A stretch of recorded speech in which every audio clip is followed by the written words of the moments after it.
العالمين والعاقبة لأهل التقوى واليقين والصلاة والسلام على أشرف الأنبياء والمرسلين خاتم النبيين بالقاسم محمد صلى الله عليه وسلم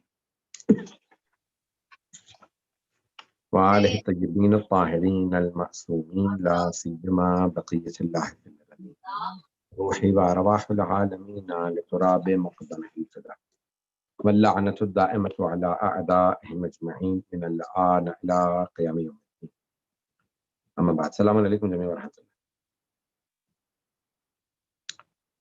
We ended with the omnipotence of Allah subhanahu wa ta'ala. We said that the necessary being has to be omnipotent, and the omnipotence means that he has power over everything. Many people try and create certain questions to say that if Allah is all powerful, then can he create another God, or can he create a big stone so big that he can't lift it? So if you say yes, he can, then that means that he does not have power over everything. If you say no, he can't, then he does not have power over everything. So these sort of questions are not philosophical questions. These are sophistical. So people who create evil minds that just create questions. So we say that anything which is possible, Allah has power over it. Not that he has power, not that impossible things he does. So he has power over everything, anything which is possible in itself. For example, it is possible that someone lifts up the moon and throws it on the earth or throws it on the sun. So Allah has power over that.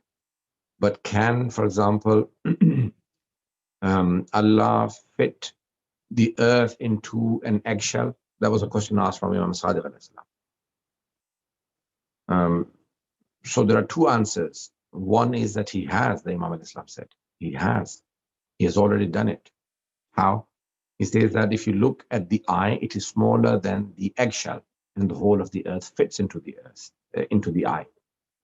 Without Allah making the earth smaller or making the eggshell bigger. Can he do that? Did everyone follow the question? So Allah subhanahu wa ta'ala, the Imam al-Islam answered it in this way to a simple Bedouin person when he asked this question. And when a philosopher from Greece asked him a similar question, he said, it is not that Allah cannot fit the earth into the eggshell without making the earth smaller and without making the eggshell bigger. The eggshell does not have the capacity to contain the earth because it is so small. So it is not the question on Allah's power or Allah's omnipotence or qudrat. It is a question about the capacity or the potential or of the eggshell. And the eggshell does not have the capacity. So this is impossible in itself, not that Allah cannot do it. Okay? So there are many questions like that, but we are not going to go into the whole of those debates. So last week we talked about in the last session two types of attributes of Allah subhanahu wa ta'ala, and we said that there are attributes which are attributes of essence and attributes of actions. And we talked about three attributes which are of essence: hayat, Allah is ever living; omniscience, he is alim, all knowing; and omnipotent, his omnipotence or qudrat, or he is all powerful. And then we said that there are other attributes which are attributes of action, and attributes of action are abstracted from an action or an outside world or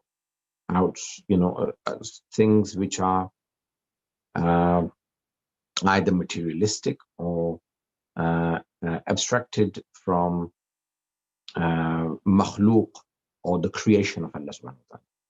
And today's lesson is lesson number 10, and I will be covering lesson number 10, 11, and I was going to skip lesson number 12, 13, 14, 15, but I will just cover them from outside today. If I get enough time, then I'll just cover them from outside and I'll tell you what they contain. So we will have basically done a lot of lessons So today we're going to talk about the attributes that are of action. And so amongst those attributes is khaliqiyat, that Allah is khaliq. Allah is the creator. So when we say he is a creator,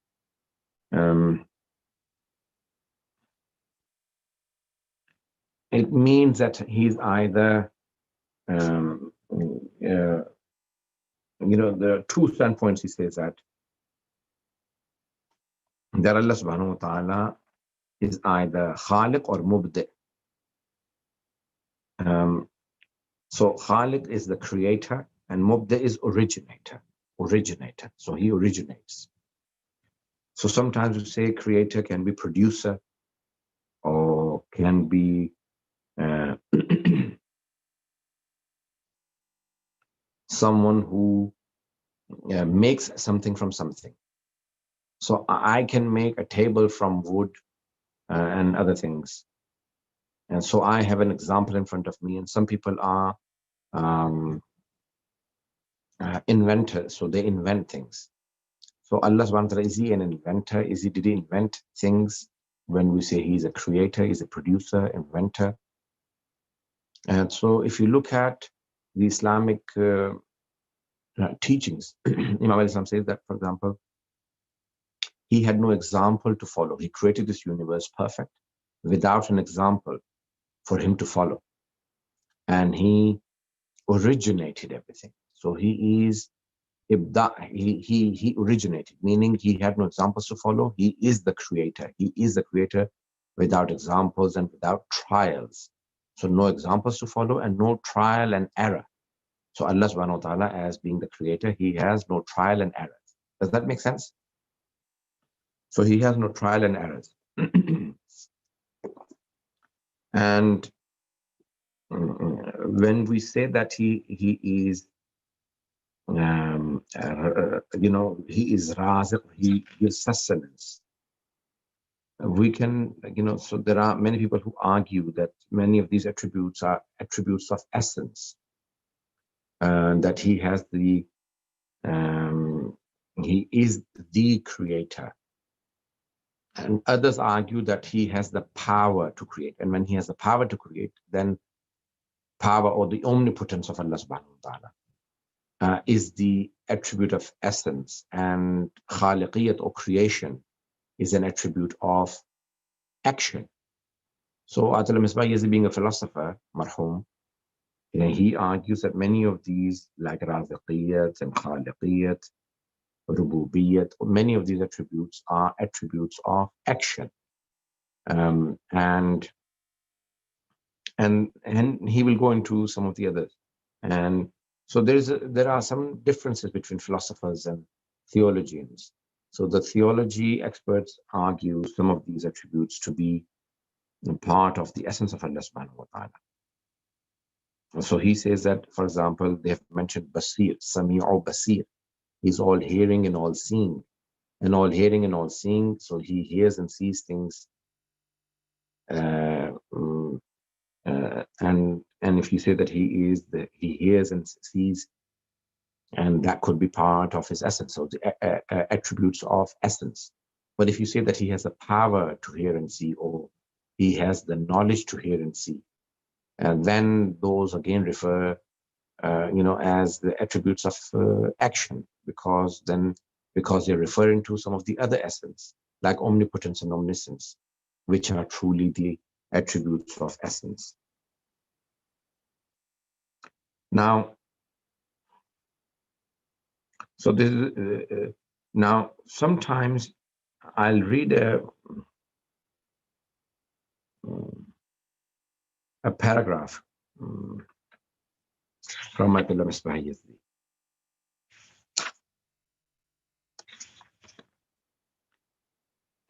And that is the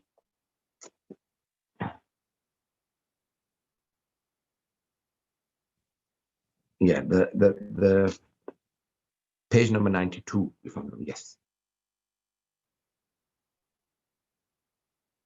So if we, inshallah, follow this, follow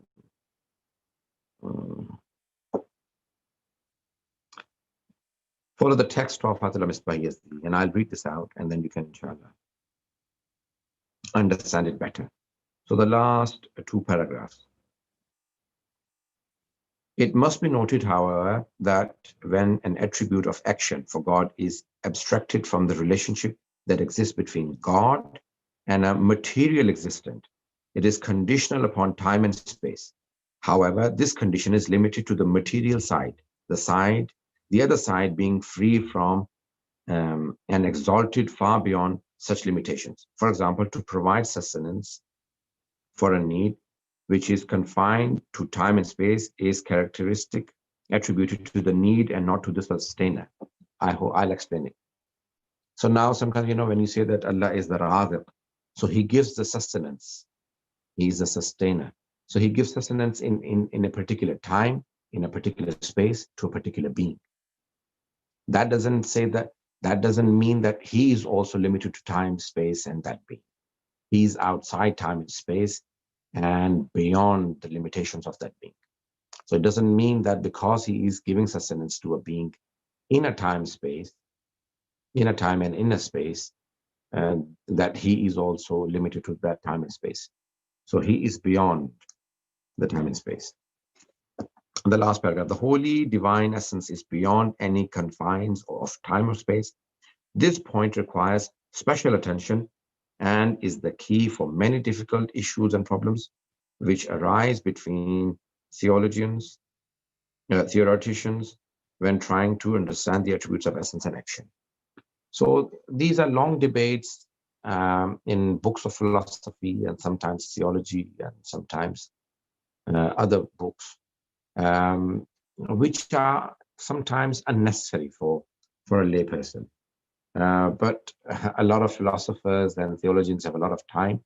They are complete academics. Their whole life is surrounded around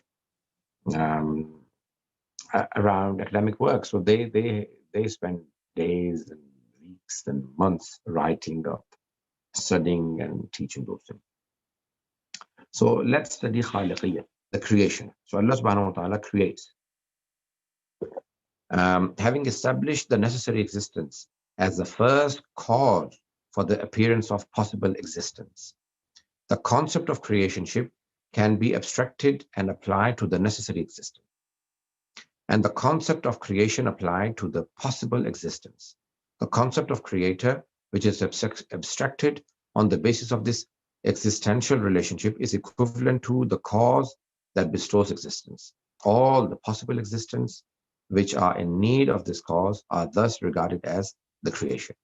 So basically, all of the possible beings are creation of Allah subhanahu wa ta'ala. And Allah subhanahu wa ta'ala is the creator, but he is not compelled to need. So he creates with his free will. So he creates with free will and with his intent, irada. So he creates with irada and ikhtiyar. These two attributes must be remembered. So he creates with irada and ikhtiyar. So he's not compelled to do. The example I had given previously is that like fire gives off heat. So there is compulsion between fire and heat. There will always be heat from fire. You can never imagine fire without heat. Likewise, many people think that Allah created because he had to, or he had no power to stop himself. He just created.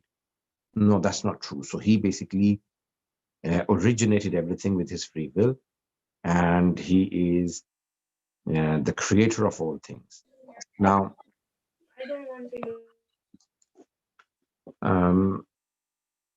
the word creation can at times be used in a limited way, such as when it defines material existence as compared to the concept of primordial invention, ibda, which considers those existence not preceded by matter. Bringing into existence can be divided into primordial inventions and creation. The ability of God to create can never be compared to human activity, which requires movement and the utilization of bodily limbs, which pertains to action. The achievement of this action is known as the result of this action. It is not the cause of creation. It is not the case that creating is one thing and being created is something else, because in addition to the fact that God transcends motion and the peculiarities of bodily existence, if God's creating had an objective referent, misdaq aini, along with the essence of the created, it would have to be counted as a possible existence and as one of his creations, and the discussion around its creation would be repeated in relation to it. Rather, just as the definition of the attributes of action had been discussed, these types of attributes are concepts that have been abstracted from the connection and relationship between God and his creation, basing a view on the connection and relationship is in activity of the mind. Now, many people think that he made, like for example, I make the table. So Allah does not use bodily parts, or he does not have a hand, or ma khalaqtu biyadayya. So sometimes, people, unfortunately, Muslims have taken verses literally and have confused themselves and the rest of the people that Allah created things with his hands, or limbs, or so his creation is, he originates, but with a will, with an intent, will and intent. So he does not make things with his limbs. So he has no limbs. So his is an intent that creates things. That's the khaliqiyat of Allah subhanahu wa ta'ala. And even mujarradat, even the things which are immaterial, like the soul, like many other things. So he creates them with just one intent, one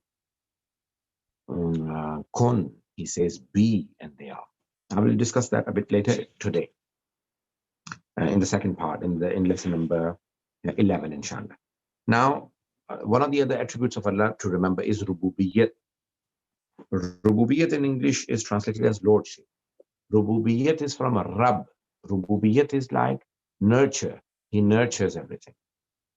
He is murabbi, tarbiyat. So from tarbiyat, rab, murabbi, all of these words are from the same root word.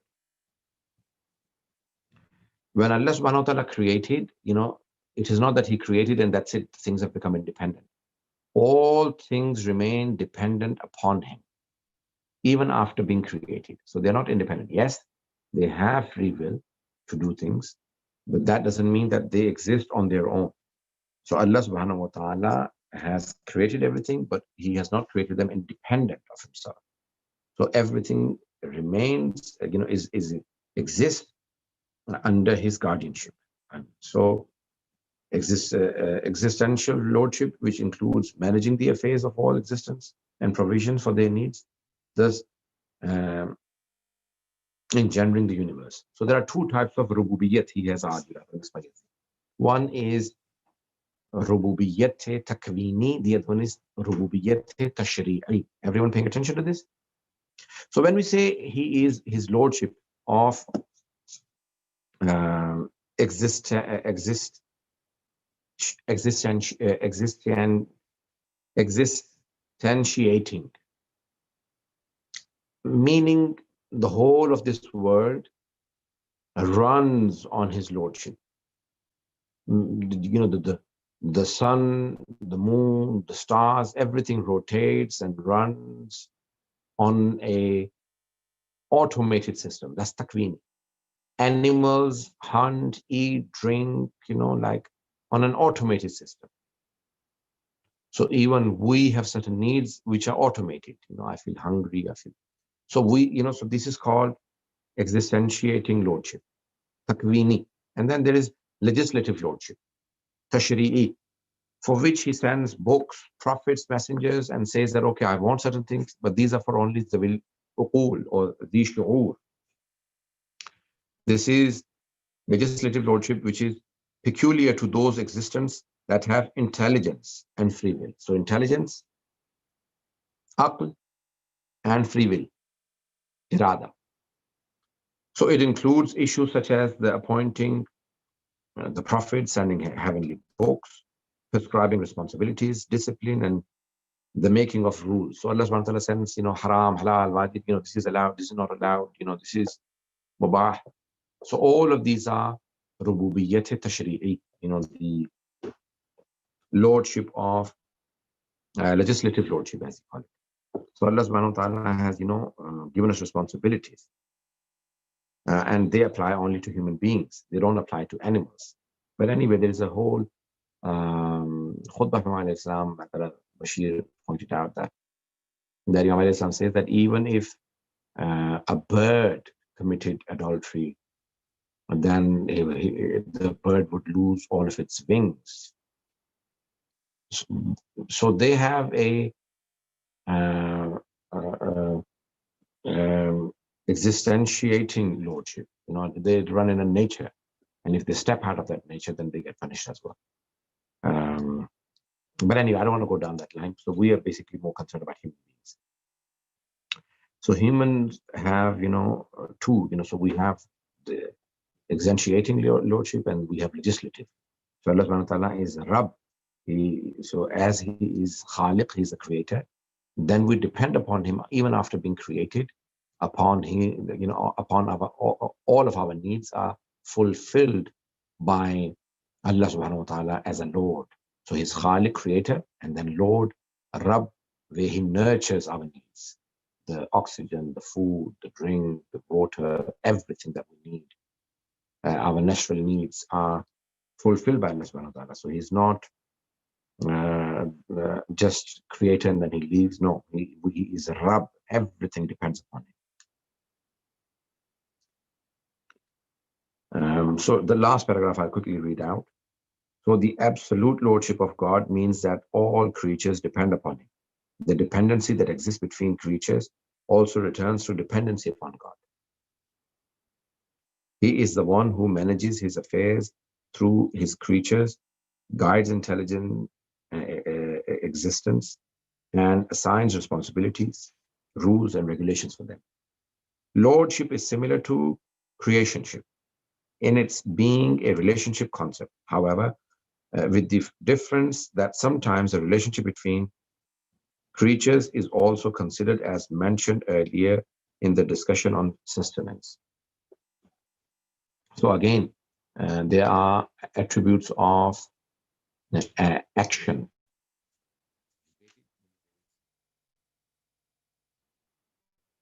Can you all hear me? So he created, so there is a so he is a creator, they must be created. He is sustainer, so there is someone sustained, and he is the Lord, so there is someone who is who he is the Lord of. Okay. And finally, the last attribute in this lesson is uluhiyyat. Uluhiyyat is translated into English as divinity, divinity or deity. Deity is it? Deity? Deity? Deity. A deity is that he is ma'bud. So uluhiyyat. Our imams have said that do not ever call us illah. Do not ever refer to us nazzaluna anil uluhiyya. So do not ever call us uluh, ilah. There is la ilaha illallah. There is no God but Allah, or there is no deity, or there is no divinity, ilah, or so there is a whole. Atala Misbah goes on to explain that there is a whole debate on what does ilah mean or uluhiyyat mean in the books of tafsir. Scholars, Muslim scholars have gone on to explain because Allah has mentioned ilah in the Holy Quran. But simply, most of the scholars have summarized it in this. Shia and Sunni scholars, and Atala Misbah also agrees, and all other great scholars have agreed that ilah means ma'bud. Ilah means deity, someone who is worthy of worship, worthy of ibadat. And so there is no ma'bud. Abid is the one who worships. Ma'bud is the one who is worshipped. So Allah is ma'bud. and there is no other ma'bud other than Allah. So we only serve Him. He is to be served. That's called uluhiyyah. So Allah subhanahu wa ta'ala, like kitab. Kitab means something which is written, book, written upon. So ilah means ma'luh, ma'bud. So ilah is literally ma'luh, basically. So la ilaha illallah. There is no deity except Allah. So there is no one worthy of worship except Allah subhanahu wa ta'ala. So because He is the Rabb, He is the Khaliq, He is the Creator, He is the Lordship, He is the Lord, He is the Lord, He is the Creator. Therefore, He deserves the worship and obedience. So obedience and worship are only for Him. And if He says that, yes, obey my prophet or obey my sent imam or obey your parents, then we have to obey them because the one worthy of worship and obedience has said to obey. But He hasn't said anyone else to be worshipped. Okay. So now we have ended lesson number 10. Lesson number 11. So some of the other attributes, like the divine intent, or the will, as Sheikh Abbas has translated it. The divine will, irada, divine will, the divine intent, or hikmat, wisdom, kalam, speech of Allah, and sidq, that He's truthful. So these are some of the attributes that have appeared in the Holy Quran, the books of theology, and we will quickly discuss some of these in today's lesson. So lesson number 11, he goes on to say that there are certain other attributes, and one of them is irada. Irada is the will, as Mr. Abbas has translated. Some have argued that the divine intent, irada, or divine will, is an attribute of essence, and others have argued that it is an attribute of action because it is Allah's intent. So there is something intended, and therefore it is to do with makhluk, or the creation. Therefore, it is attribute of action. The others have argued, no, it is an attribute of essence. Even when there was nothing, Allah was murid. He had the intent, or He had the will. And the others have argued that this intent is either, this attribute is qadim, like eternal, or hadis, or is it one, or many, In philosophy, there's a whole debate on Allah's will. So Allah's intent, or the divine intent, that it is an attribute of essence. Anyway, so some of them have gone on and on. There are so many deep books where you get lost, to be honest, studying the divine intent of Allah, the irada. In brief, Atala Misbah, he says that there are two meanings of the intent or the will of Allah. When you say will, the expression will in common use is employed in at least two senses. One is wishing or desiring, and the other is deciding to perform an action. So wishing for or desiring to do something. I desire something, yes. And sometimes you intend to do something. Irada means either desire to do something or intend to do something. Perform an action. If it means, that it is that you desire something, then Adil Misbah argues that that could be an attribute of essence. Because Allah, desires only which is perfect, and only that which is good,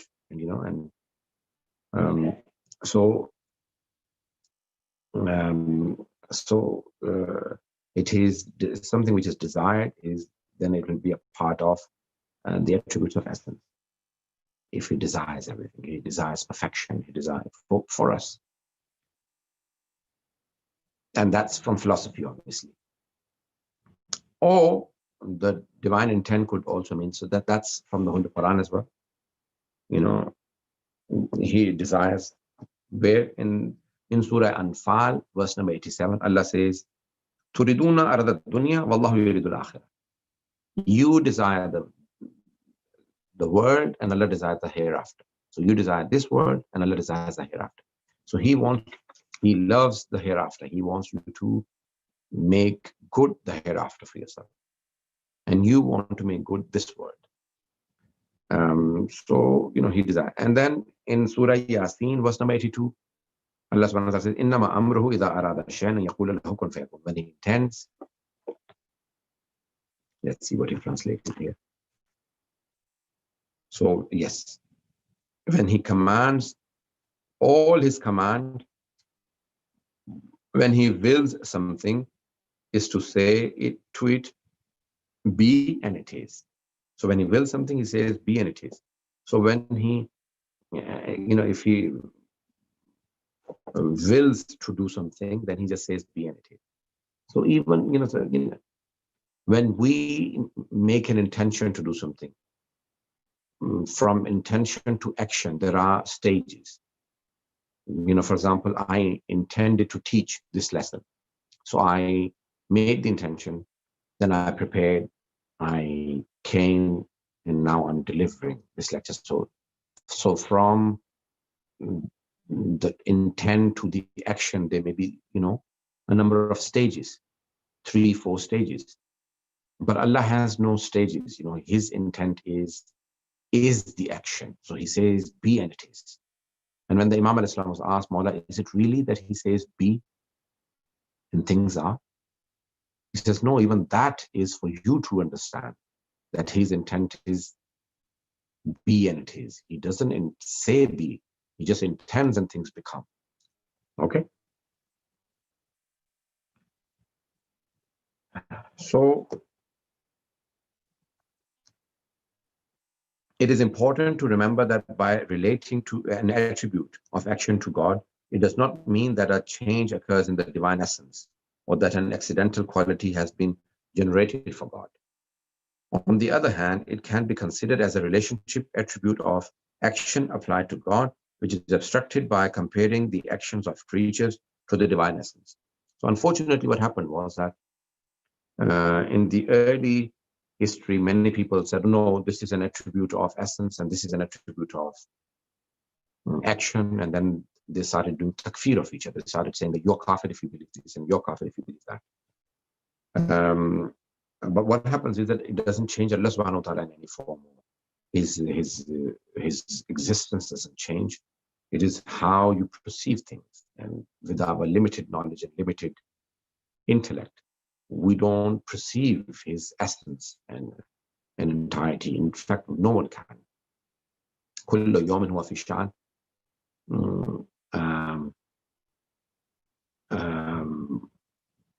He is in a new form, in a new, not form, but he's in a new being every day, every instant. So he meaning we cannot truly comprehend him. He is beyond our comprehension. Even in the paradise, when we die, when we go to paradise, when we look at him, not look at him physically, but when we understand him, perceive him, we will not truly even understand them, because he is unlimited, his infinity. So even after our death, we will be explained and taught by the prophets and the imams, and we will still never truly understand him. If we truly comprehend him, then he is limited to our minds and brains, and he is unlimited, so he cannot be truly understood. Okay. Now, one of the other attributes is hikmat, wisdom. So Allah's wisdom, when we say that he is all wise, meaning he understands the interest of his creation, and when he, so he, for perfection and for good. So he stops you from evil. He wants perfection for you. He stops you from imperfection and evil. uh, and he creates everything for a reason. That's why he is فعل الحكيم لا يخلو عن الحكمة. The actions of the all-wise are never vacant from wisdom. So he is the all-wise, and he creates everything for a reason. So there is some wisdom behind the creation of everything and anything.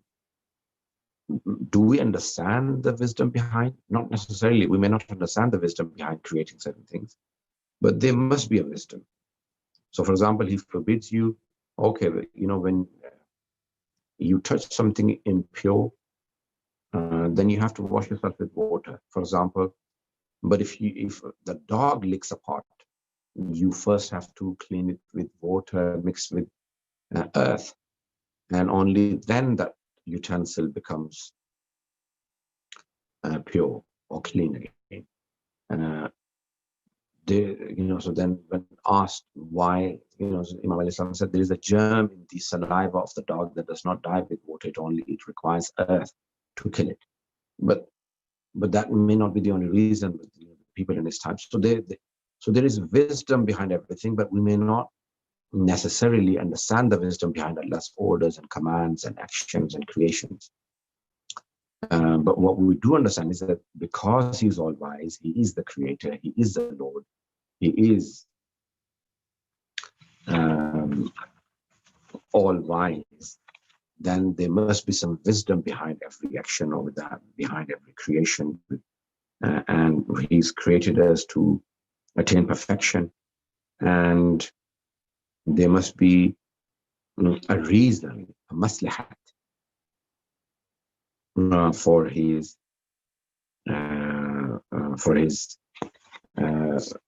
orders and commands. Let me just quickly read one paragraph and then. Concerning the will, the wisdom.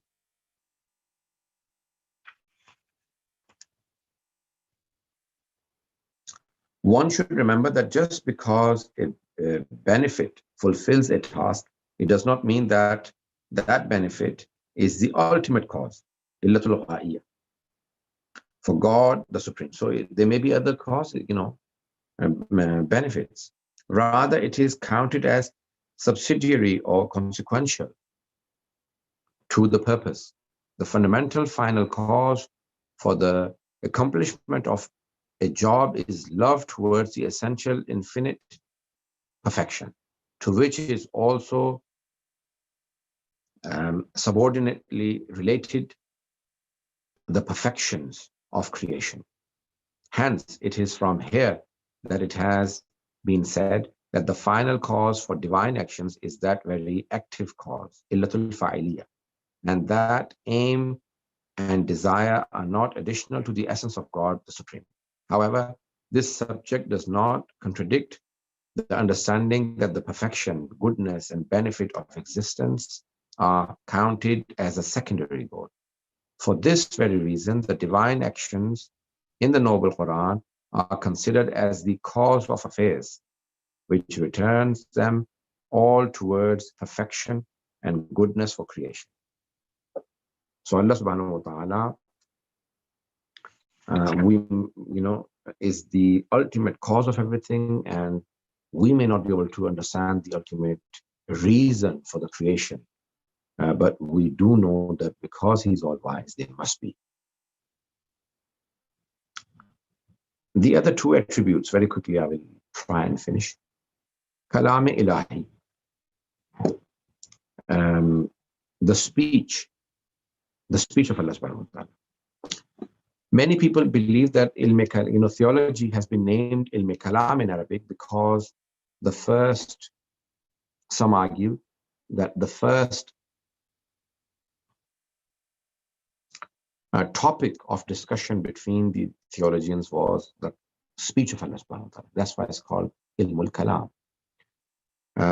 And some, for example, the Usherites, Ash'ira, the founder of Usherites was Abu al-Hasan al-Ash'ari. In the Battle of Siffin, arbitrator from Imam Islam's side, without his will, was Abu Musa Ash'ari. His great-grandson was Abu al-Hasan al-Ash'ari. in the time of the sixth Imam. And Ata ibn Wasil was the founder of Mutazalites. So Usherites and Mutazalites.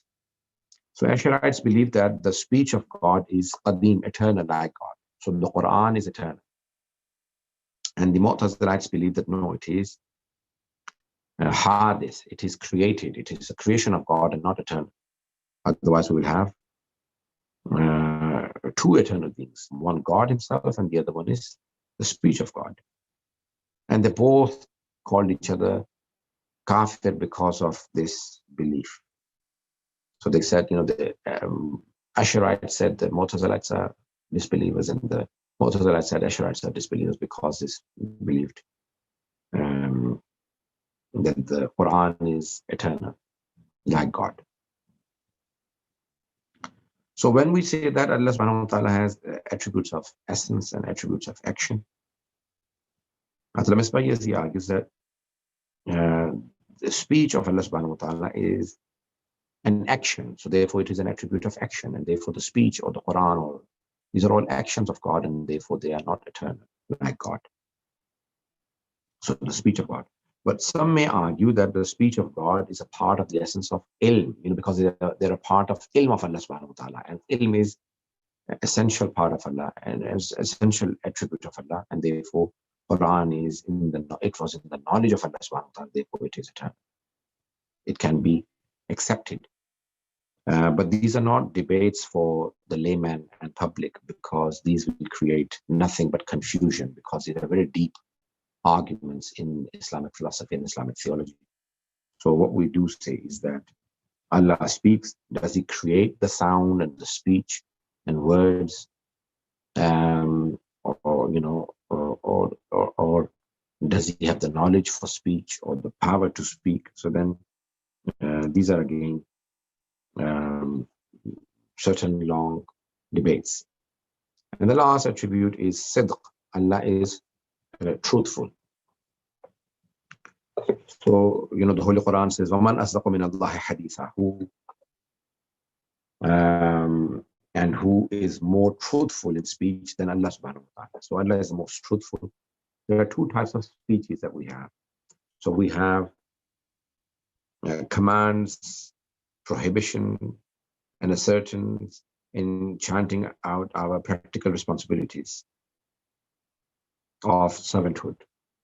So, like command. So you cannot say true or false to it. Do this. You can't say it is true or false. But sometimes you say that, Adam was the first man on earth. Then you can say true or false.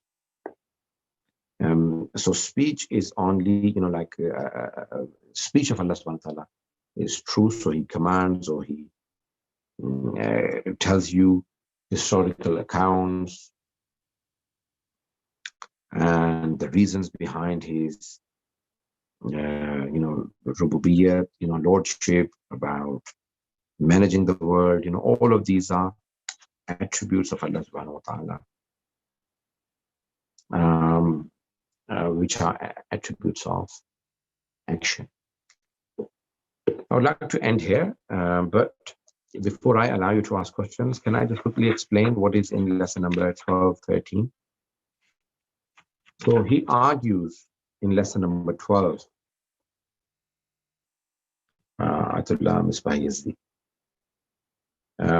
the analysis, he says, and analyzing the reasons for deviation. Why do people deviate? Why do people leave the belief in God? So he goes on into the reasons of deviation in that. So I'm not going to go into that. So he says that there can be many different types of reasons. Some are spiritual,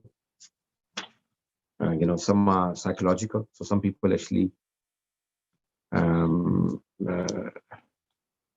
way they've been brought up, the way they think, sometimes they have limited reasoning. Sometimes they have been misguided by some very devious or intelligent people who have reasoned with them to disbelieve.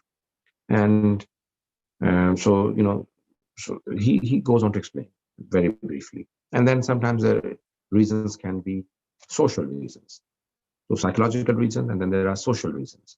Social reasons, the society, you live in an atheist society. Sometimes you see an atheist society because they don't believe them, so you pick it up from them, so you don't believe. And sometimes you live in a society that believes in God, but they are very unpracticing and very criminal or unpractical people. That gives you a wrong impression of the believing people. But if the believing people are all corrupt or dubious or impractical, then there must be no God, because the ones who believe in God as well. So unpracticing people. And the third type of reasons he says that why people become deviant is they are sociological reasons.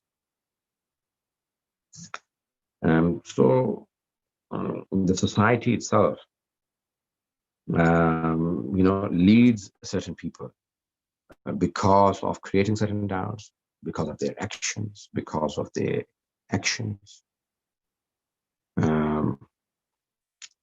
How do you counter them? So he just basically explains how to counter some of those. So this is lesson number 12. Lesson number 13, which we'll not be doing in detail again. So he explains certain doubts that people have created. So some people say that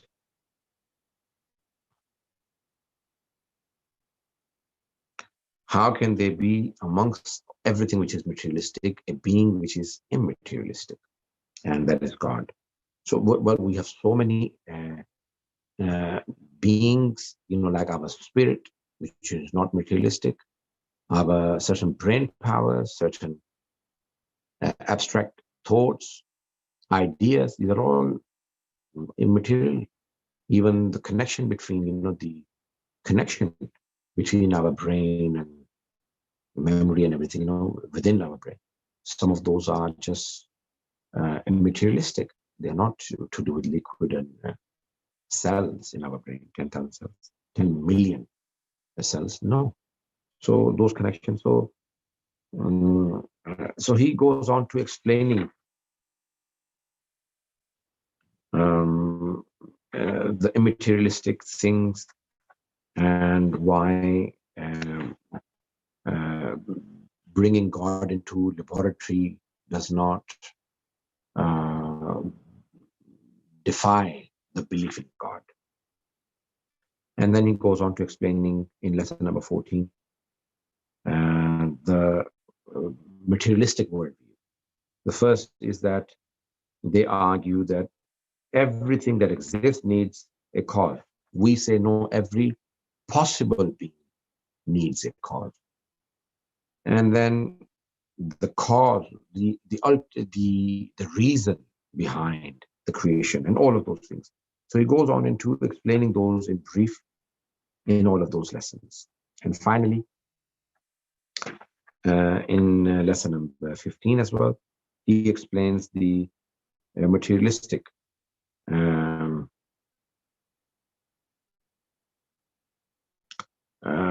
philosophy, how we translate it. And dialectic materialism and its criticism. Dialectic, so these are the things that we will not be covering. Inshallah, the next lesson I will be covering the oneness of God. Why that necessary being has to be one. Why cannot be many? So inshallah, we will now answer some of the questions and then we will end. Jazakallah. Go towards questions. So we have, what is the difference between Lordship and Relight? Rububiyyat and Vilayat? Yeah. Okay, so basically Lordship is Allah is, he gives the sustenance, he gives everything. So not only that he created us, but we need him for even to remain into being. So not just to come into being, but to remain. That's Rububiyyah.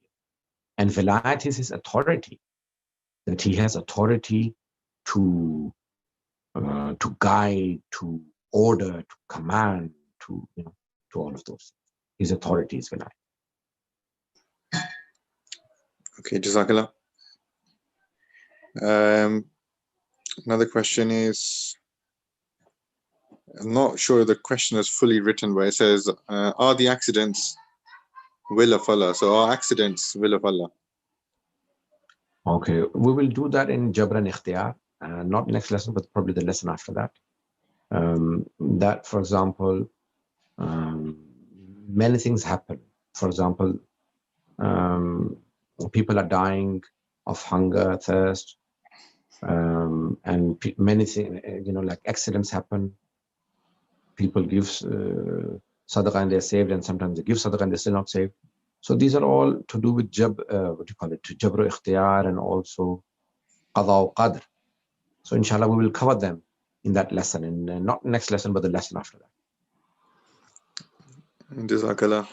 This is, I guess it is related, but is there any wisdom behind coronavirus? Or wisdom of God, from a wisdom of God perspective? Okay. Well, there are two theories. One is that if it is man-made, or if it is sent by God. If it is man-made, then the Holy Quran says, ظهر الفساد في البر والبحر بما كسبت أيدي الناس. All the corruption that you see on the surface of the earth and the oceans is the doing of mankind. So we have done something to create, to cause it. If it is from God, then then the du'as from the Haribat you say, Subhana man la ya'tadi ala ahli mamlakati, Subhana man la yakhudhu ahli al-ardi bi'alwani al-'adab. Glory be to him who sends the different colors of punishments. And these punishments are again caused by our actions. So for example, when zina increases, then earthquakes increase, or so the different some people do them, but then why is everyone? So when punishments come, so for example, the flood comes, it doesn't look between for example, evil and good, but the only thing is that the evil, for the bad, it is a punishment, and for the good, it is a trial, and at the result of the trial, you will be rewarded for it. So if you go through something bad, you will be rewarded for it. And even coronavirus, any pandemics, for believers, these are all trials, and you will be rewarded for it. Jazakallah. Okay. Are Sikhs, so Sikhism, is it the same as the people of the book, because they believe in one God? No, because they came about 600 years back. So people of the book are the ones that were before the Holy Prophet sallallahu alaihi wasallam, and the people of the book are, the Holy Prophet. The last testament is the Holy Quran. So the books that were given, most of the ulama believe that only Jews and Christians are people of the book, and some scholars like Atul Khoy and Atul Khamenei believe Zoroastrians are also people of the book. I have seen the hadith myself, where Imam Ali Islam was asked about Zora and about Zoroastrians, Majusis, and Imam Ali Islam said that they are people of the book. They had a book, and so, but nevertheless, so the prophets that came before the Holy Prophet sallallahu alaihi wasallam, and they were given books, are people of the book and not Sikhs or anyone else. Jazakallah. I'm just going to skip this next one and put it to the end if there is time. What was the arguments between the Usherites and Mutazalites? I think you did cover that. Mainly about the speech of Allah subhanahu wa ta'ala, then some of the attributes of Allah subhanahu wa ta'ala, about a Jabr Ikhtiyar.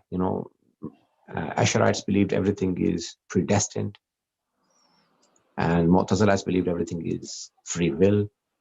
Allah has no control over us, and everything we do ourselves. Usherites believe no, everything we do is predestined. Even if I sin, then Allah willed for me to sin. And Imam Sadiq al-Islam was asked, what is the true answer? He said, La jabra wala tafwid walakin al-amru bayna al-amrayn. It is neither complete compulsion, nor complete free will. It is in between. So there are many debates they had. So it was the time of the development of the Islamic theology, ilm kalam, and so they had many disputes. Thank you. Yeah, so there are two questions. I don't think they're very related, but I'll just read them out, and if you want, you can answer them now, or we can give a written response afterwards. One is, are mental illnesses and madness related? And then in the same topic, what is the difference between disease of the soul and mental illness? Okay. So mental illness and madness are not necessarily the same, because madness or craziness is basically sometimes when you have no senses whatsoever. So they have no taklif, they have no responsibilities, they have no duties from Allah subhanahu wa ta'ala. So they don't have to pray, fast. But the people who have mental illnesses, they have to fast and they have to pray, they have to fulfill their duties and obligations, because they may be in depression or may be mentally ill, but they're not mad or crazy. So they have to learn to control. Sometimes they can't, which is beyond their control. Then it is different. And sometimes they can, and they should. And so there are treatments that the mentally ill can take. Sometimes, antidepressants and other things. And sometimes it is not controllable. So it all depends on what stage of illness they are at. But mentally ill have to still, so the mental illness does not equate to madness or craziness.